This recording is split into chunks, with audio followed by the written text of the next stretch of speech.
오늘 본문에 있는 말씀을 가지고 예수님을 아는 지식에 자라가는 사람들이 되라. 예수님을 아는 지식에 자라가는 사람들이 되라라는 제목으로 하나님의 말씀을 증거하도록 하겠습니다. 이제 오늘 이제 드디어 이제 2020년도 진짜 마지막으로 예배 드리는 날이네요. 내일은 이제 2021년도 소회하더라고요. 소회. 예. 어쨌든 여러분 오늘 마지막 예배인데 제가 그 마지막 송구영신 예배를 뭘 준비할까 고민을 많이 했었어요. 근데 하나님께서 아무래도 베드로후서에 나오는 이 마지막 말씀이 사도 베드로가 진짜 하고 싶었던 얘기를 적고 있는 내용이거든요. 그래서 마무리하면서 이제 베드로후서를 마무리하면서 이제 이 글을 적고 나면은 이제 얼마 있다가 이제 베드로가 이제 순교를 하게 됩니다. 그래서 이 사람이 이제 순교하기 전에 이 사도 베드로가 로마에서 거꾸로의 십자가에 매달려 가지고 순교하기 전에 마지막으로 무슨 얘기를 하고 싶었을까? 아마 이 얘기가 오늘 2022년을 마무리하는 우리 하나님께서 우리 교회를 주시는 음성이고 또 앞으로 2021년을 맞이하는 우리가 어떻게 살아야 되는 것을 얘기해 주는 그런 말씀이라고 생각을 했어요. 그래서 오늘 이 말씀은 마무리해야 되겠다. 우리 베드로후서 마지막 말씀을 가지고 마무리하는 게 좋겠다라는 그런 확신이 들었습니다. 그래서 제가 베드로후서에 있는 말씀을 이제 준비를 하게 되었는데요. 내일부터는 요한 1서에 있는 말씀을 가지고 큐티 말씀을 나누게 됩니다. 그래서 어쨌든 요한 1서도 이제 사도 요한이 기록한 서신인데요. 요한 1, 2, 3서가 다 사랑의 서신이라고 하지 않습니까? 또 그 말씀 가지고 또 은혜 받는 시간을 가질 건데 오늘은 마지막으로 베드로후서 3장에 있는 말씀을 같이 가지고 은혜를 나누도록 하겠습니다.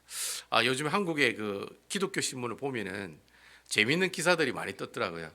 뭐 다른 예를 들어서 제가 한국에 있는 아는 담임 목사님들 교회는 거의 대부분이 예배를 안 드렸습니다. 오늘 송구영신 이제 지금 한국은 벌써 이제 1월 1일이겠죠. 그래서 어제 송구영신 예배를 하나도 드리지 않았대요. 예, 드리더라도 이제 온라인으로 모두 이제 예배를 드렸다라고 이렇게 얘기를 하더라고요.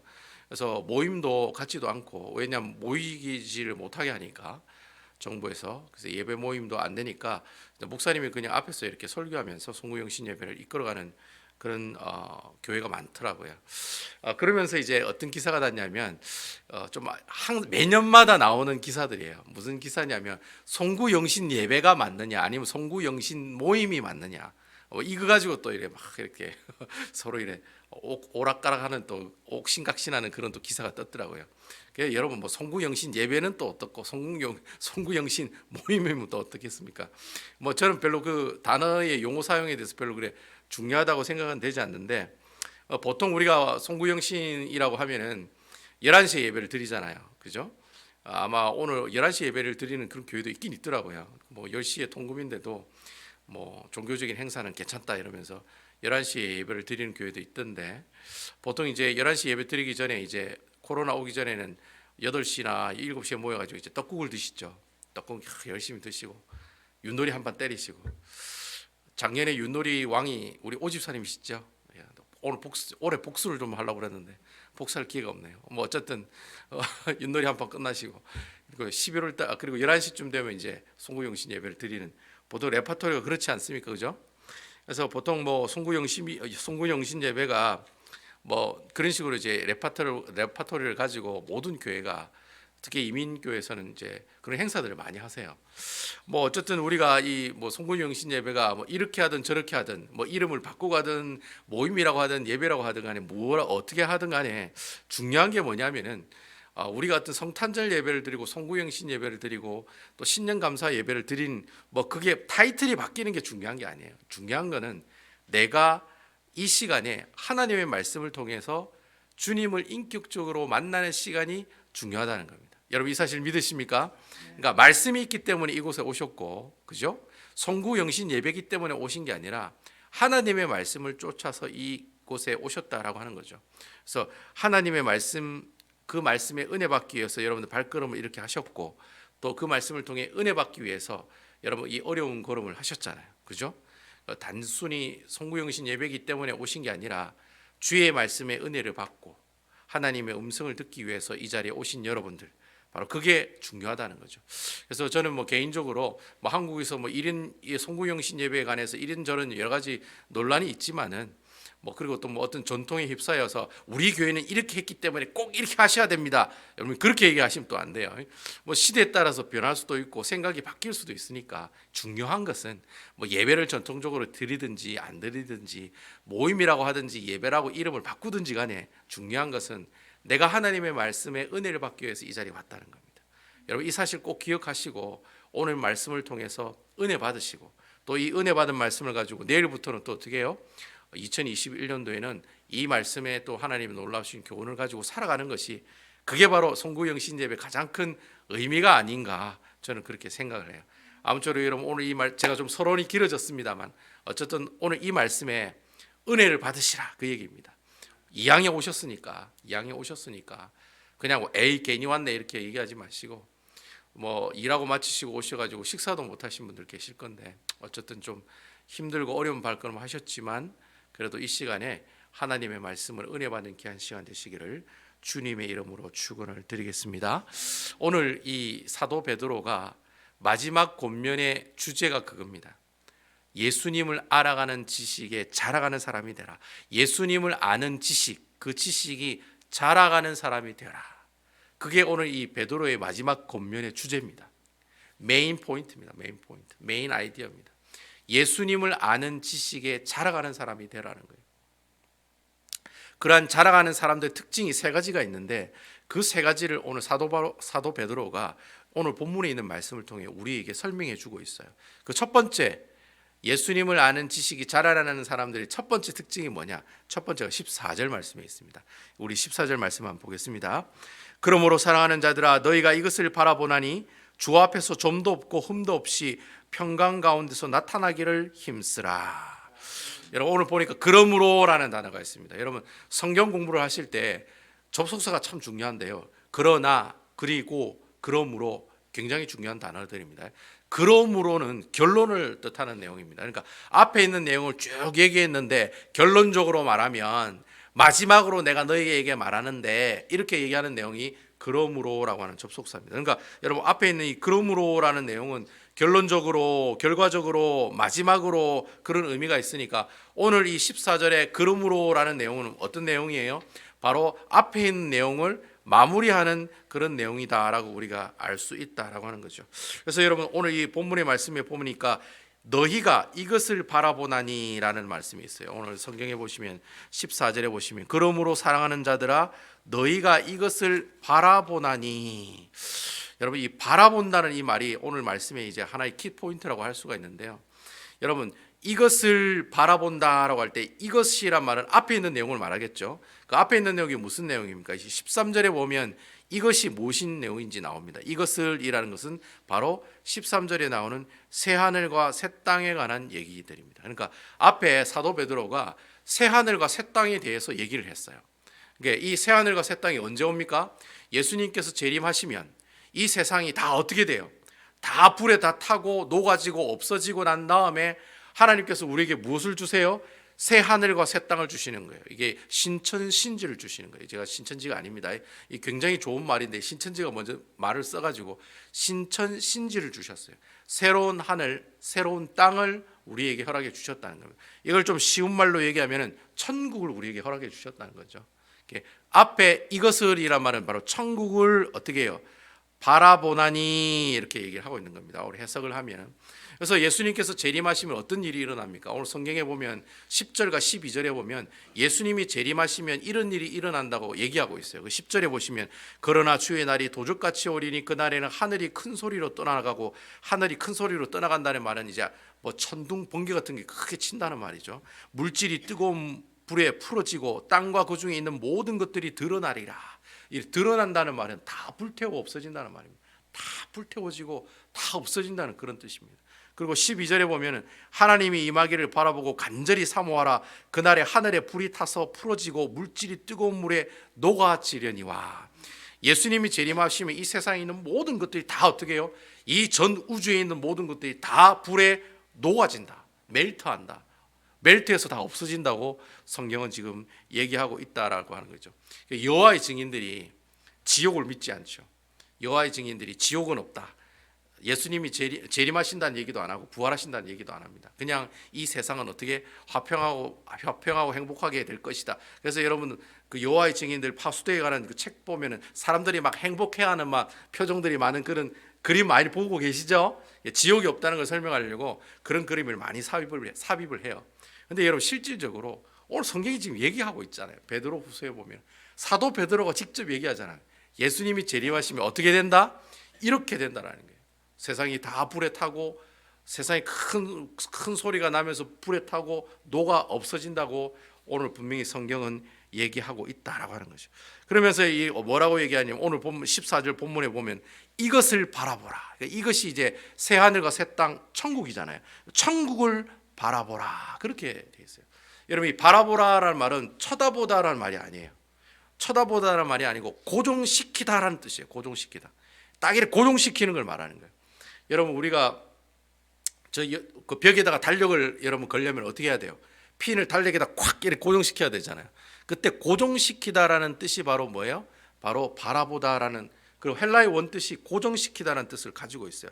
결국에는 이 새 하늘과 새 땅을 고정시켜라. 이 말이 무슨 말이에요? 이 말이 무슨 말이냐면 예수 믿는 사람들은 우리의 시선이 어디에 있어야 된다는 겁니까? 불타는 세상에 있어야 되는 게 아니라 어디 있어야 돼요? 새 하늘과 새 땅에 있어야 된다는 거예요. 우리의 시선은 땅에 있는 것이 아니라 하늘에 있어야 된다는 거예요. 예수 믿는 사람들은 이 세상이 주는 먹고 마시고 풍요롭게 하는 세상 물질에 포커스를 맞추는 삶이 아니라 어떤 사람이어야 돼요? 하늘에 있는 것들에 포커스를 맞추면서 사는 사람들이 바로 이것들을 바라보는 사람들. 바로 이것이 첫 번째 예수님을 아는 지식에 자라나는 사람 특징이 그거예요. 내 시선을 이 세상에 있는 것들에게 맞추는 것이 아니라 어디에 맞춰요? 새 하늘과 새 땅에 고정시켜서 살아가는 사람, 바로 이 사람을 두고 예수님의 지식을 아는 지식에 자라나는 사람이다. 그렇게 우리가 얘기한다라고 하는 겁니다. 우리가 세상을 살아가다 보면은 모든 관심이 세상에 포커스를 맞추며 살아갈 때가 많이 있습니다. 그렇잖아요, 여러분. 여러분들이 뭐 그리스도인이긴 하지만 여러분 미국에 살아가면서 어쩔 수 없이 돈을 벌어야 되고, 그죠? 어쩔 수 없이 그런 데 관심을 가져야 되고, 어쩔 수 없이 집을 사야 되고, 어쩔 수 없이 차를 사야 되고, 그죠? 어쩔 수 없이 다 사잖아요. 어쩔 수 없이 먹고 살려고 하니까 어쩔 수 없이 그렇게 하시잖아요. 근데 중요한 것은 그러한 것들에 어떻게 해요?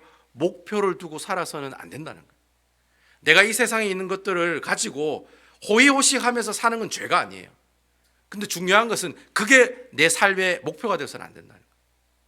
핀셋으로 팍 고정시킨 것처럼 그런 식으로 살면 안 된다는 거예요. 여러분들이 집을 사고 차를 사고 뭐 땅을 사고 뭐 여러분들이 또 가게를 운영하고 장사를 해서 돈을 많이 버는 것 그렇게 사세요. 하나님께서 주신 것들이잖아요. 그걸 누리세요. 하나님께서 주신 것들 감사하면서 누리세요. 하지만 분명한 것은 그런 것이 내 삶의 중심이 되어서는 안 된다는 거예요. 내 평생 뭐 어떤 분이 그러더라고요. 달라스의 어떤 사장님은 내가 일했을 때 그 사장님은 자기 평생 소원이 뭐냐니까 자기 손에 200만 불 캐시를 주는 것이 자기 인생의 삶의 목표래요. 왜 그렇습니까? 제가 물었더니 제가 한번 말씀드린 적 있죠. 200만 불만 있으면 앞으로 자기가 먹고 사는데 아무것도 안 하고 매일 골프만 치면서 살아갈 수 있을 수 있는 돈을 계산해 보니까 지금부터 200만 불만 있으면 매일 골프 치면서 희낙낙하며 살아갈 수 있는 금액이 200만 불이라는 거예요. 그 사람의 삶의 목표는 200만 불을 버는 것이 삶의 목표라는 거예요. 우리의 삶의 목표가 그런 삶의 목적이 되어서는 안 된다는 거예요.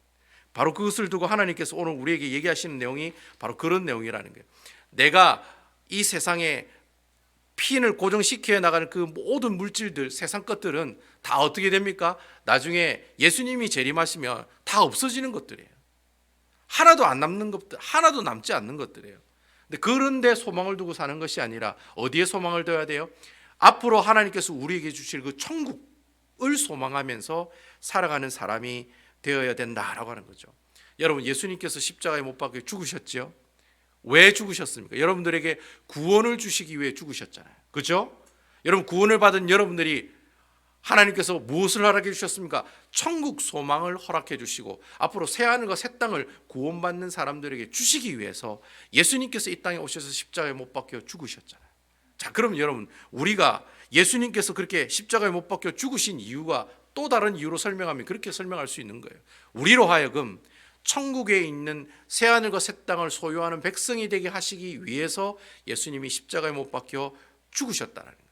그러니까 여러분, 우리가 만약에 예수님이 그렇게 천국을 소유하는 하나님 나라의 백성 삼아 주시기 위해서 십자가에 못 박혀 죽으셨는데, 우리가 만약에 지금 그렇게 살지 못하면은, 그럼 우리는 어떤 사람이 되는 거예요?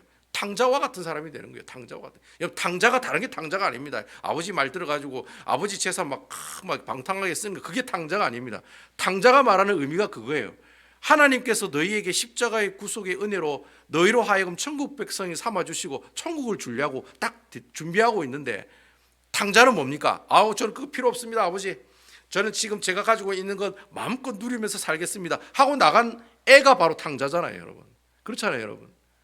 여러분, 만약에 여러분들이 모든 인생의 목표를 하늘에 두지 않고 세상에 두고 세상의 그 핀을 박으면서 고정시키며 살아가시면 여러분들은 어떤 사람이 되냐? 탕자와 같은 사람이 된다는 거예요.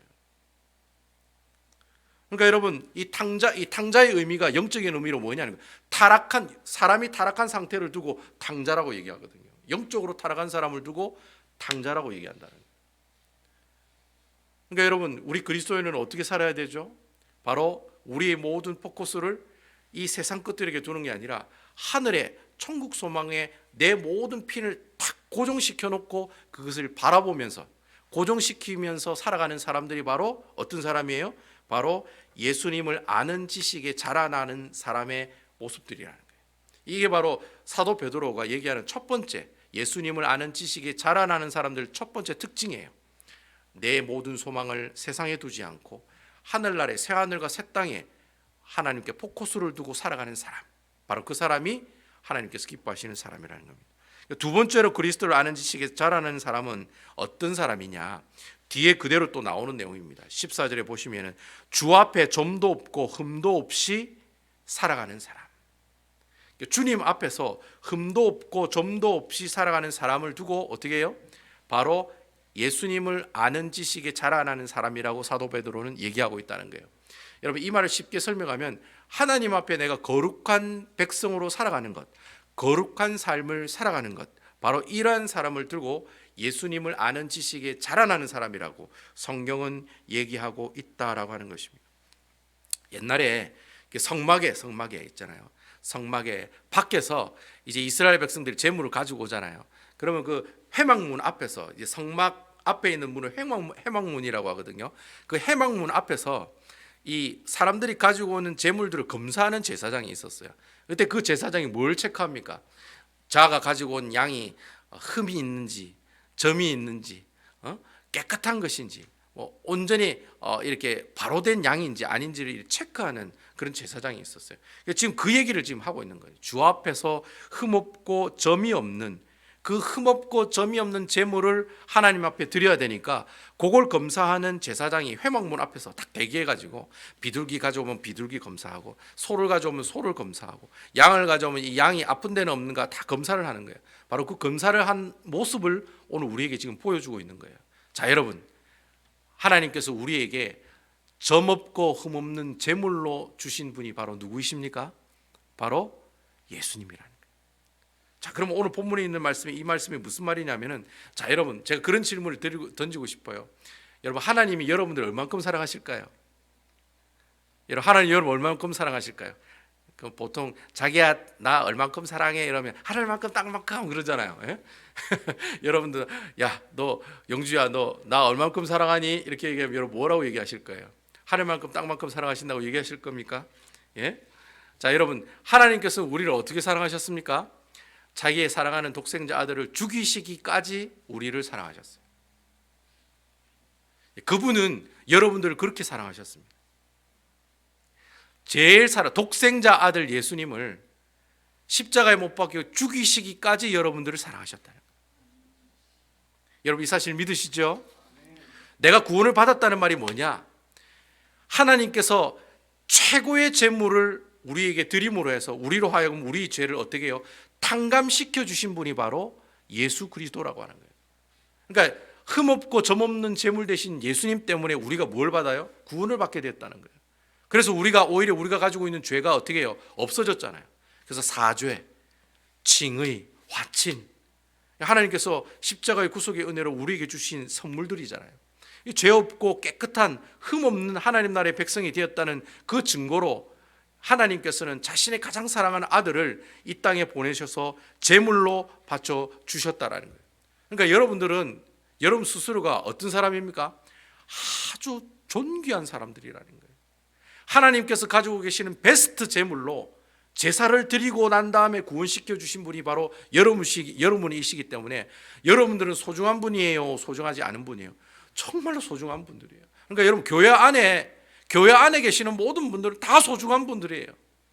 내가 좀 가지고 있는 그 무엇이 좀 부족한 면이 있다 하더라도 그분이 예수님을 믿는 분이라면 그분이 진짜 예수님을 믿는 분인지 아닌지를 내가 모르는 상황이라 할지라도 그분의 입술을 통해 나는 예수님을 주로 고백합니다라고 한 그 분이라면 여러분 그분을 어떻게 하셔야 돼요?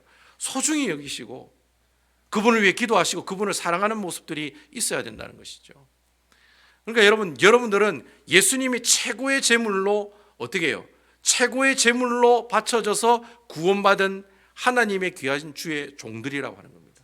그러니까 여러분 스스로가 낮은 자존감을 가지고 나는 왜 이런 인생으로 살았까? 나는 왜 이런 사람일까? 여러분 그런 생각할 필요가 없어요. 그것은 마귀가 주는 생각들이에요.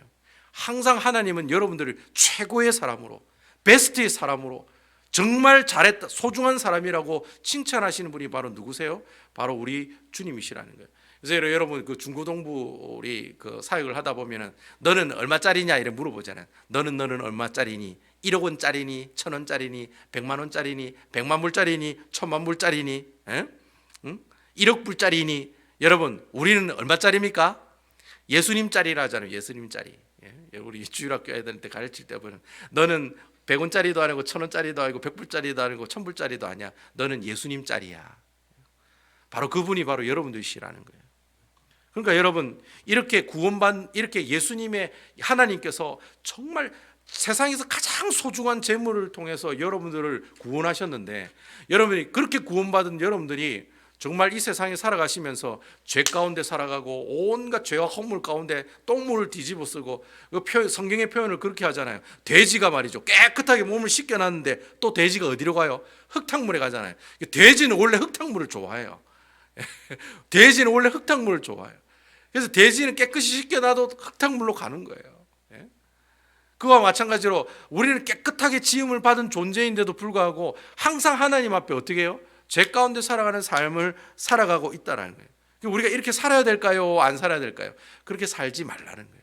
바로 그것이 바로 거룩한 삶을 살아간다. 그렇게 우리는 얘기를 하는 거예요.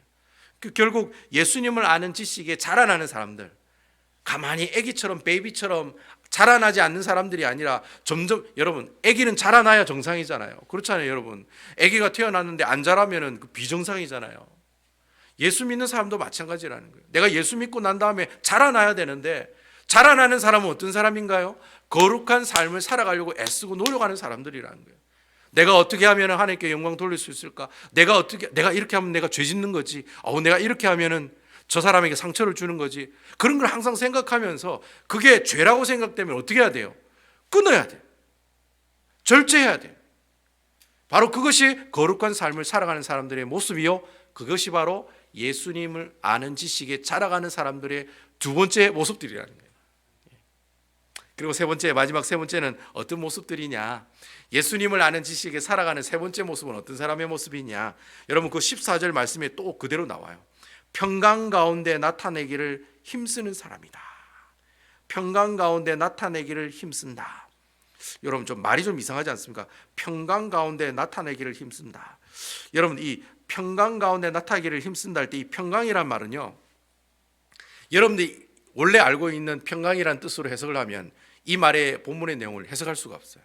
여러분 여기에서 말하는 평화라는 말은 여러분들이 알고 있는 사람들끼리 평화롭고 사람들끼리 평강스러운 어떤 이렇게 서로 친하게 지내고 그런 의미의 평화가 아니에요.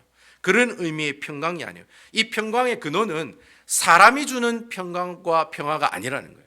그럼 이 평강과 평화의 근원이 어디서부터 출발하느냐? 요한복음 14장 27절에 보면 예수님이 주는 평강이 있어요. 예수님이 주는 평강. 14장 27절에 보면 그런 말씀이 있습니다.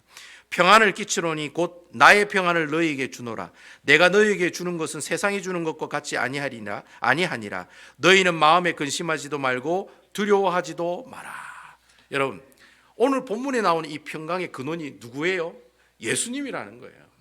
그러니까 여러분들이 돈을 보면 평화를 누리고, 자기 우리 자기 한국도 자기 사랑하는 사람을 보면은 어떻게 평화를 누리고, 사랑하는 자녀를 보면은 평강을 누리고, 내 손 안에 돈 100만 불이 있으면 평강과 평화가 막 밀려오고, 그렇지 않습니까? 그때 오는 그 평화가 아니라는 거예요. 여기서 말하는 평화는 우리가 생각하고 있는 그 평화하고는 질적으로 차이가 있는 평화예요. 오늘 본문에서 말하는 이 평강의 근원이 누구예요? 예수 그리스도라는 거예요. 예수 그리스도. 예수님을 통해서 어떻게 해요?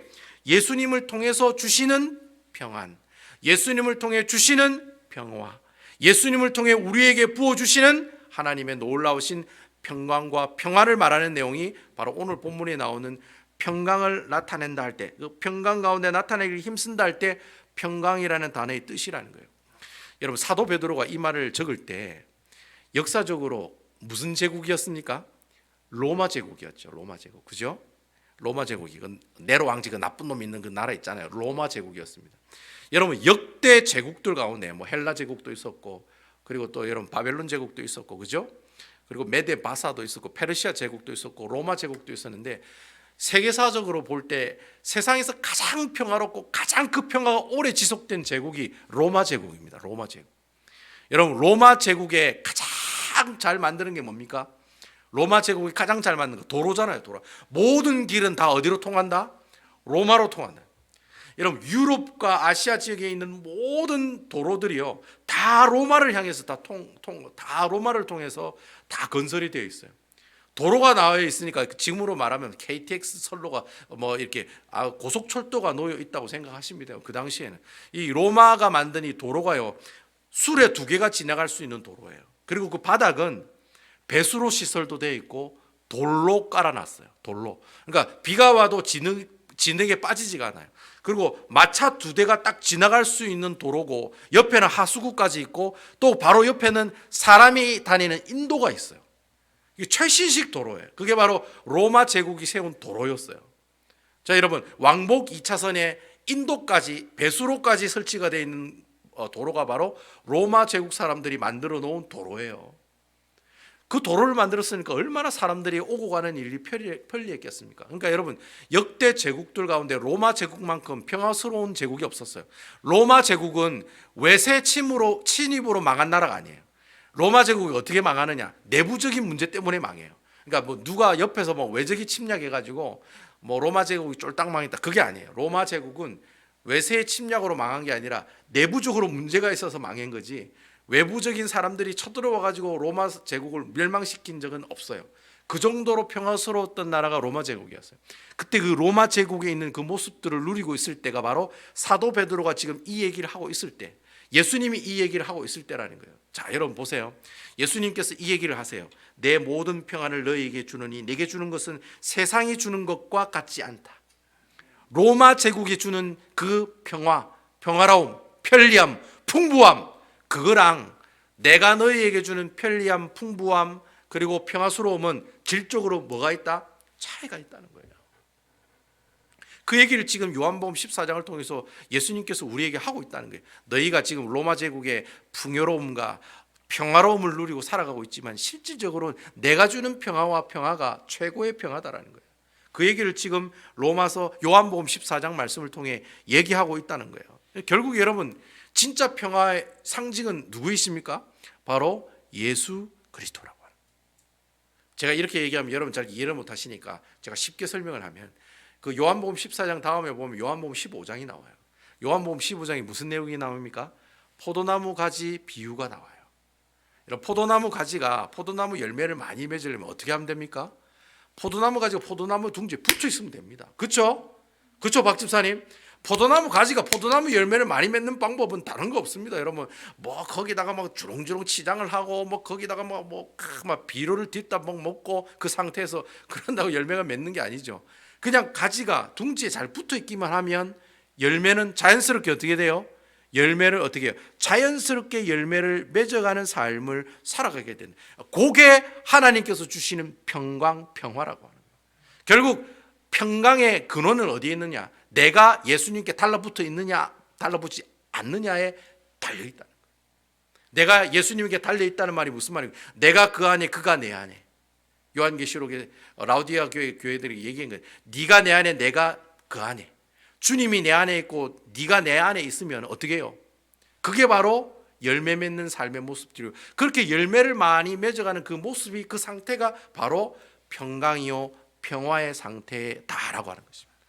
결국 여러분, 평강을 나타내라 이 말이 무슨 말이에요? 내가 열매를 많이 맺어가지고 주위 사람들에게 어떻게 하라? 보여주라는 거예요.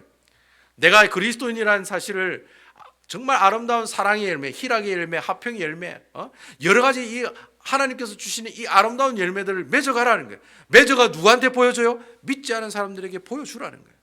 내가 이렇게 주와 붙어 있으니 열매를 맺으며 나의 모든 상태가 평화롭고 평강스러운 상태다라는 사실을 믿지 아니하는 사람들에게 보여주라는 거예요. 보여주면 그 사람들이 그 모습을 보고 어떻게 할까요? 예수 믿는다라는 거예요. 그러니까 여러분, 평강을 나타내는 이 말이 바로 그 얘기를 얘기하고 있다는 거예요.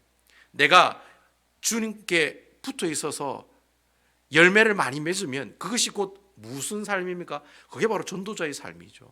그게 바로 그리스도인의 삶의 모습들이라고 하는 겁니다. 그것을 두고 오늘 이 사도 베드로가 뭐라고 얘기하냐면 평강 가운데 나타내기를 힘쓰라, 그렇게 지금 우리에게 얘기하고 있다라고 하는 것입니다. 여러분, 이 세 번째 하나님의 아는 지식에 자라는 사람, 어떤 사람입니까? 바로 하나님과의 관계를 똑바로 가지면서 열매를 맺어가는 사람, 변화된 삶을 살아가는 사람, 그 사람이 바로 평강을 사람들에게 나타내는 삶을 살아가는, 즉 열매 맺는 삶을 살아가는 바로 그 사람을 두고 우리가 예수님의 아는 지식에 자라나는 사람이다라고 성경은 얘기하고 있다라고 하는 것입니다. 그래서 여러분, 사도 베드로가 마지막에 그 얘기를 하고 싶었던 거예요. 봐라, 우리가 온전히 우리 시선을 하늘에 고정시켜 두고, 그리고 우리가 거룩한 삶을 살아가고 마지막에는 열매 맺는 삶을 살아가는 이 세 가지 삶을 살아가는 모습들이 어떤 모습들이다?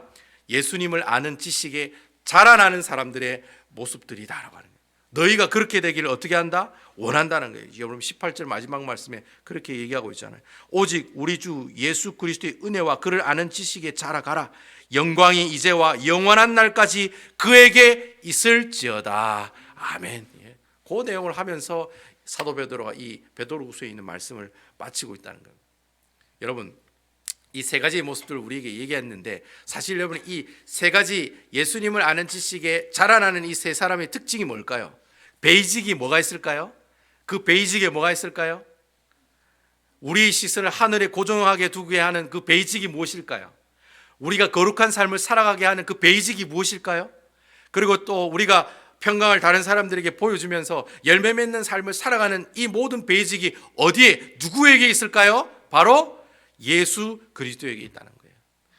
사도 베드로가 우리에게 얘기하고 싶었던 가장 키포인트 얘기가 바로 그거예요. 예수님이라는 거예요. 예수님 잊어버리지 말라고. 꼭 예수님 잊어버리지 말라고. 너희가 하나님을 아는 지식에 자라나게 하는 모든 밑바탕에 되게 하시는 분은 바로 누구이시다? 예수 그리스도라는 거예요. 저는 한 해 올해 2021년을 마치고 2021년을 살아가는 여러분들에게 오늘 이 사도 베드로의 이 교훈을 여러분들에게 전달하고 싶었어요. 예수님 때문에 어떻게 사셔야 돼요? 세상에 시선을 두지 말고 하늘에 시선을 두는 사람이 되어야 되고, 예수님 때문에 내가 이제 더 이상 죄 짓지 말고 거룩한 삶을 살아가는 사람이 되어야 되고, 예수님 때문에 평강을 사람들에게 보여주는 모습이 있어라는 거예요. 열매를 맺어감으로 그 열매 맺어가는 모습을 믿지 않은 사람들에게 보여줘서 그 사람들이 예수 믿는 사람은 저렇게 사는구나, 저게 예수 믿는 사람의 모습이구나. 그래서 그 사람이 이 열매에 관심을 갖고 주님의 품으로 다시 돌아오게 하는 것이 바로 뭐예요? 그게 바로 하나님께서 예수님의 아는 지식에 자라는 사람들의 모습들이다라고 오늘 사도 베드로가 이 말씀을 통해 우리에게 전달하고 있는 것입니다. 저는 여러분들이 이렇게 살아가는 모습이 있었으면 좋겠습니다. 내년에도 예수님 때문에 살아가시는 분들이 되었으면 좋겠습니다. 돈 때문에 사는 인생이 아니라 예수님 때문에, 그분 때문에 하늘에 소망을 두고 살아가고, 예수님 때문에 죄 짓지 않고 거룩한 삶으로 살아가고, 예수님 때문에 내가 하나님 앞에 열매 맺는 삶을 살아간다, 이런 마음을 가지고 살아가신다면 아마 내년에 아마 여러분들 하나님께 귀한 쓰임 받는 주의 종이 되지 않을까요? 아무쪼록 이런 모습으로 하나님께 영광 돌리며 살아가는 여러분 되시기를 주님의 이름으로 축원을 드리겠습니다.